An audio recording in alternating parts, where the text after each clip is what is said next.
Isang magandang umaga sa ating lahat mga kaibigan. At for today's video po, isang speaker system ang ating natanggap mga kaibigan. At ayon po sa may-ari ay wala daw pong power ang unit. Unang-una po ang dapat po nating i-test pagka ganyan. Siyempre naka-isolate po ang power supply. Ay dito muna tayo sa ating power supply siyempre. Tingnan natin, ayan naka-plug in po at walang voltahe na lumalabas mga kaibigan. Medyo mahirap buksan ang klase ng power supply na ito, pero nakukuha naman po sa tiyaga at dahan-dahan na pagtuklap ng ating supply na ito mga kaibigan. At ingatan na hindi matamaan ang ibang parts, yung mga pyesa po natin mga kabalita.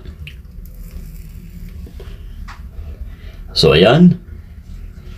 At syempre ang isusunod po natin na gagawin ay i-check ang wire natin yung papunta doon sa ating speaker mga kaibigan.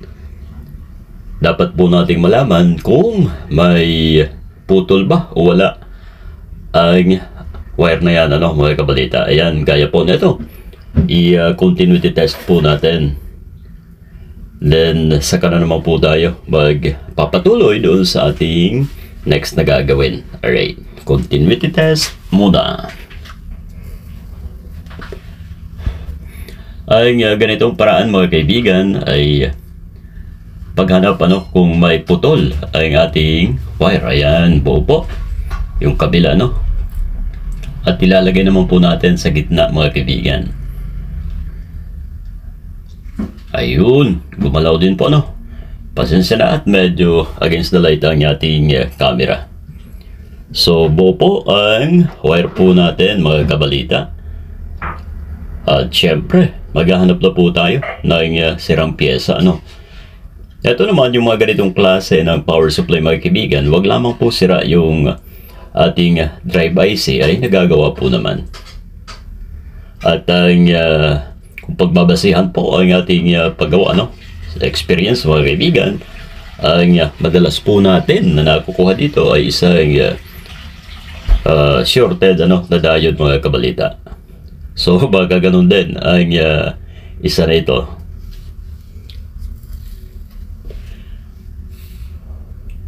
Ayan po yung diode mga kaibigan.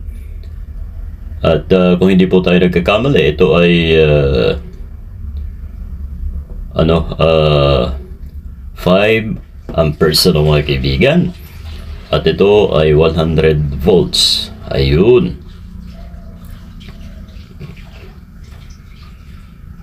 Ayun, shorted mga kabalita. Nakita nyo, pumalo po ang both negative and positive mga kaibigan. So para makisigurado ay tanggalin dyan sa ating board.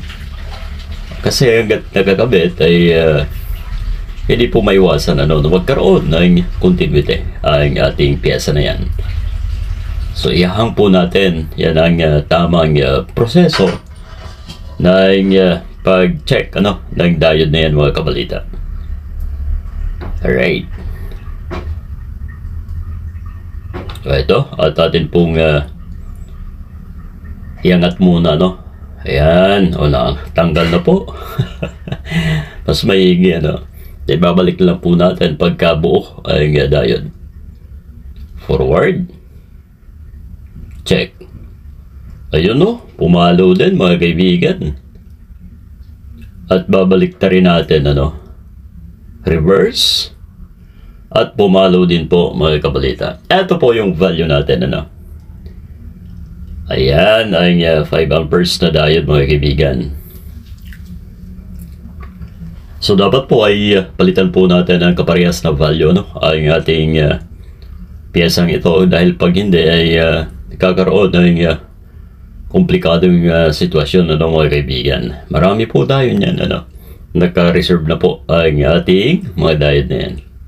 Eto, eksakto So, ito na po ang ipapalit po natin dyan mga kaibigan. Sure ball ito. At malamang ay mapaandar po natin ang power supply nito mga kabalita, no? Dahil ito ay gamit daw po doon sa school, ano? At wala silang magamit. Ito, ugaliin po natin i-check din, ano, bago natin isalpak. Since ito ay mga bunot ko na lamang po mga kaibigan.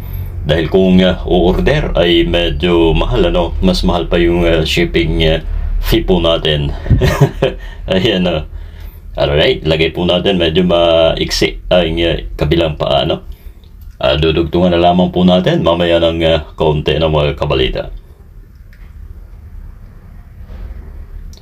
Etong power supply na ito mga kaibigan ay pagkabibili ay medyo mahal din po, ano?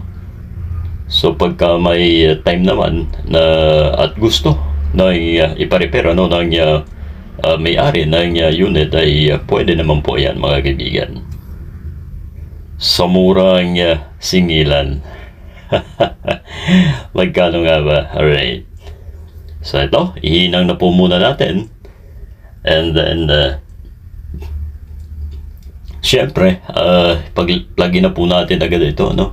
Pagka na-check na po natin na wala na ibang problema ang ating power supply nito mga kaibigan. Alright.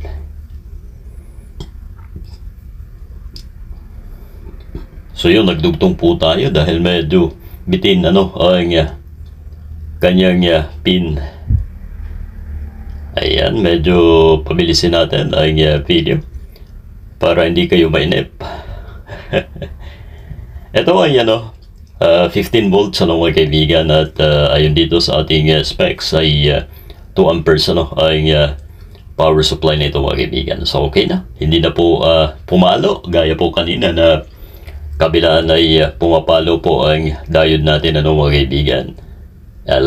Ilagay na natin dito sa ating case at upang may test po natin mga kaibigan. Iwasan nyo, no, na mapilipit yung AC wire na yun dahil baka mamaya ay may butas na, no, delikado mag-spark. Yun, okasyon na po. Pagkatapos po nito ay nilalagyan lang po natin ng shoes glue. Yung glue po, ano, na nabibili. Mura lamang po yung mga kaibigan, mga 15 pesos. Ayun, pwede na madikit ng maigi ang ating power supply na ito dahil baka mabunot, ano, pagka tinanggal dyan sa ating outlet. Okay na. Alright, mamaya na po natin lagyan, ano. Hindi ko na siguro papakita sa ating video. Makakatagal lamang po yun. Siyempre, ang gagawin po natin, i-plug in and then kuhanan po natin ulit ng voltage measurement, ano mga kaibigan. Bago natin isalpak doon sa speaker system po natin. Alright, eto na. Ayun. 17 volts, ano, ang read po natin. Medyo ano to, ahead ng 2 volts ang ating rig na multi-tester mga kaibigan. Actually, ang tama ay 15 volts. So, eksakto mga kaibigan. Okay na ang ating power supply na ito. Okay, ikabit na po natin upang makapag-charge na. Diode lamang ang nakuha po natin, ano mga kaibigan. Ayan yung diode na gaya po ng sabi ko ay 5 amperes mga kaibigan at from 70 volts hanggang 100 volts ang kayang voltahin niya, ano mga kabalita. So ito na ang ating speaker system. Dito po yan nakalagay. Kanina po ay yun. Okay na po mga kabalita. Nag-charge na ang ating power supply. Yun lamang po, no, ang nakuha po natin. At syempre, kung naibigan po ninyo ang ating video na ito, pakilike naman po, no, mga kabalita.